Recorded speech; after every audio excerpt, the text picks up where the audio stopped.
when you think of hip-hop's roots in Detroit, there's one producer who is considered a cornerstone of the culture. I am talking about none other than Grammy-nominated J Dilla, born James DeWitt Yancey, who started off as a member of the group Slum Village and rose to icon level as a producer. And to honor his legacy, there's a new book being released today about him, titled Dilla Time: The Life and Afterlife of J Dilla, the producer who reinvented rhythm. And we're joined by the author, Dan Charnas. Thank you for joining us for Live in the D. Thank you, Tati. It's good to be here. It is great to have you. Now, I can't wait to read the book, which is being described as equal parts biography, musicology, and cultural history. What inspired you to write the book from these varied perspectives? Well, first was, I had a chance to work with JD back in the day when he was JD, back in 1999, and that was my first trip to Detroit. And then Detroit, because I married into a Detroit family, became kind of a second home for me. So this is not just a book about Dilla, it's about Detroit as well. I like to say, like, Dilla remade rhythm, but Detroit made Dilla. So we tell both of those stories in this book. I like that. I like that. So what will we be most surprised to learn about J Dilla in the book that we may not already know about? So we want some, some teasers, some previews.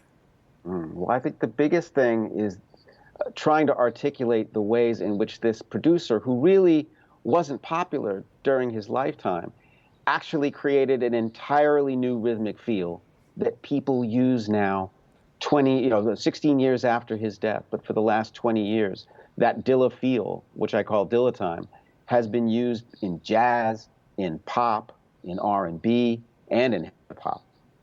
Yeah, and that was going to be my next question, because I'm a huge fan of Dilla from the Slum Village days, and I really am very surprised on how, underknown and underrated that he has been. But why did you think that the mainstream media or mainstream couldn't or shouldn't have been more up on him at the time when he was alive?